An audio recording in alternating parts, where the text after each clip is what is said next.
I am Giuseppe Grossi, professor in accounting at Kristianstad University, Sweden, and Nord University, Norway. I'm very glad to talk today about digitalization of public sector auditing, and I will focus mainly on Nordic Supreme Audit Institution affected by digital transformation. And we know that digital tools, they are a major source of changes in the global environment, but also in specific government and public policy environment. And the influence of technology is very strong, especially with social media. And we have a lot of examples of e-voting. We have a lot of examples of e-government that they aim to increase transparency, but also citizens.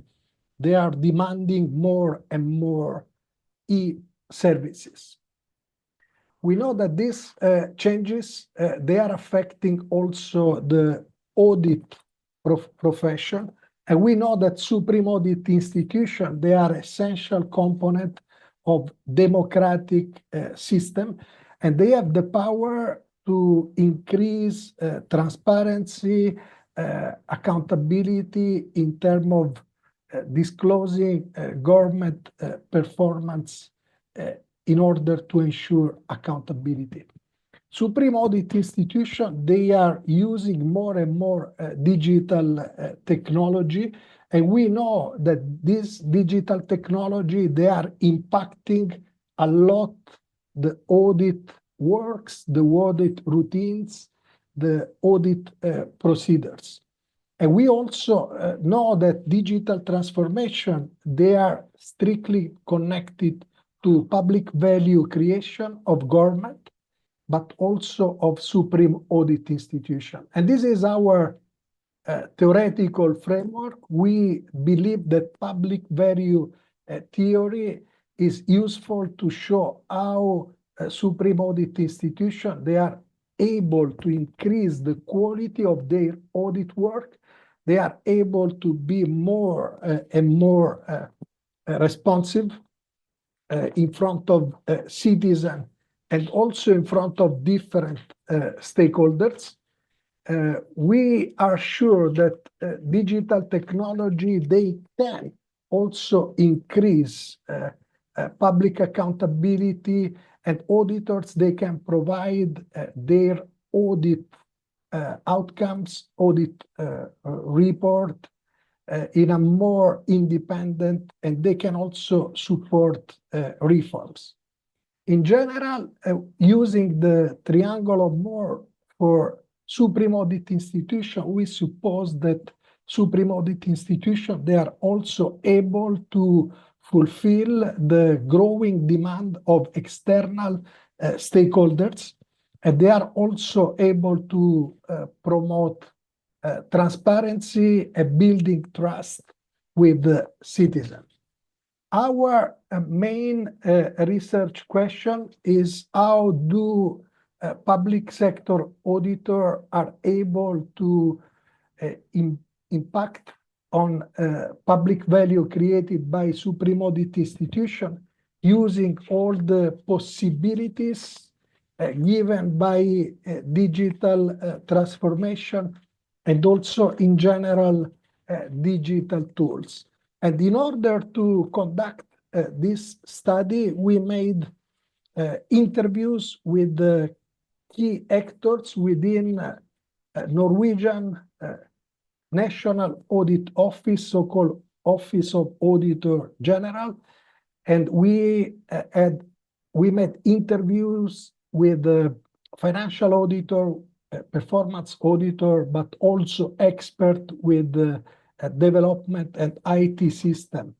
And our findings show that we found diverging imaginaries in terms of the impact of digital transformation of public sector auditor, impact on public value, and these diverging imaginaries, they are mainly based on technological ops, and we can see from the findings that digital technology, they can increase audit quality due to big data, new audit method, and also the use of digital technology to support innovation lab, for example, more efficiency with the automatization, data collection, digital communication, reducing costs related to carbon footprint and human resources, and more responsive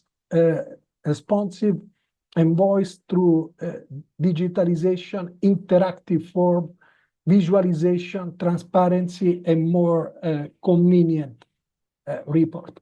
Of course, these technological ops, they are also connected to trust and professional appearance.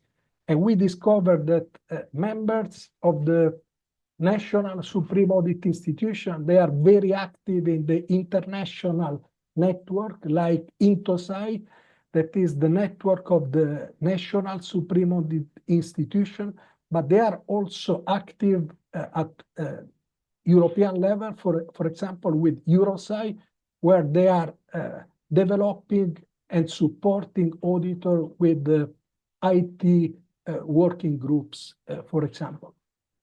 Technological ops are also related to public value, accountability, expectation to increase efficiency, quality, gains, transparency, and improve the audit impact for auditees, audit institution, and in general, the society.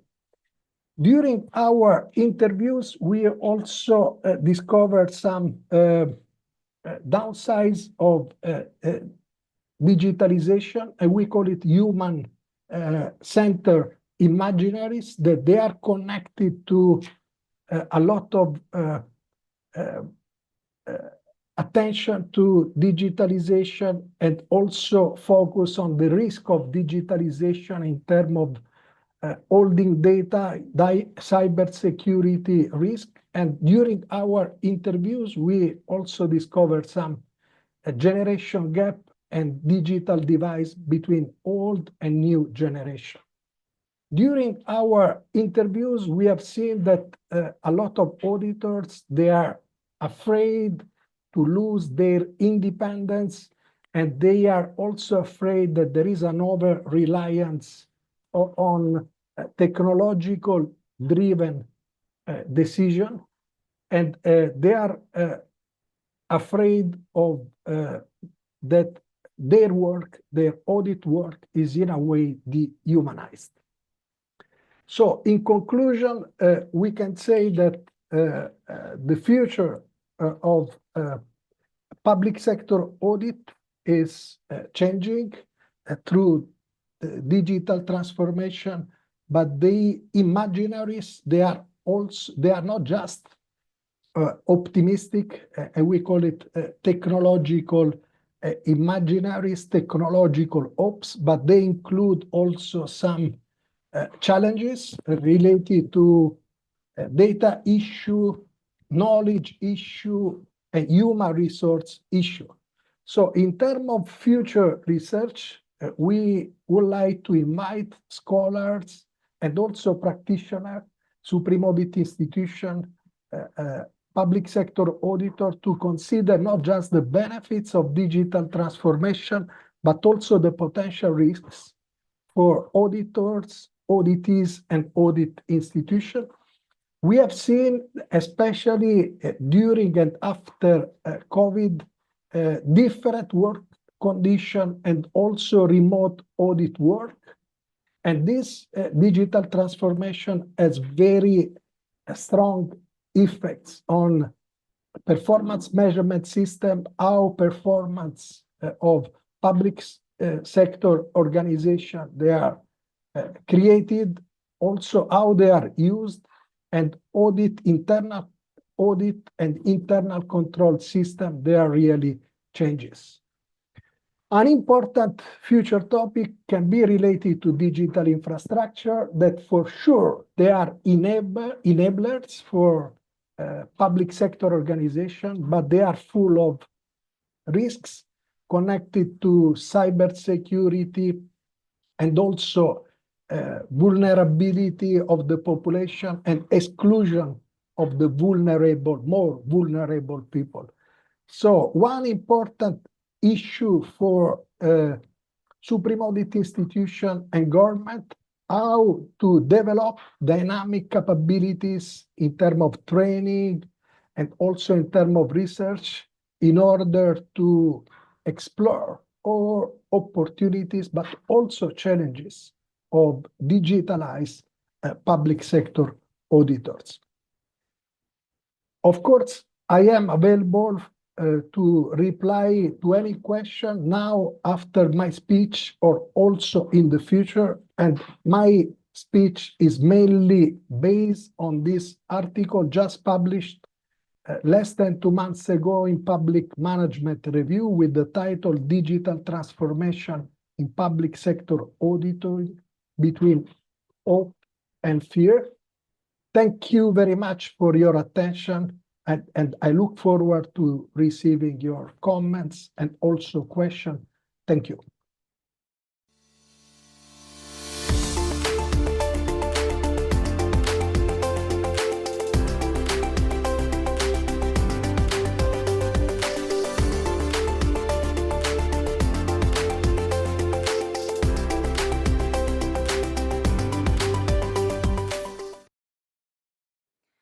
Thank you very much, Giuseppe. And now we have a direct connection with via internet with Giuseppe personally. So we all have a chance to ask questions in person to Giuseppe.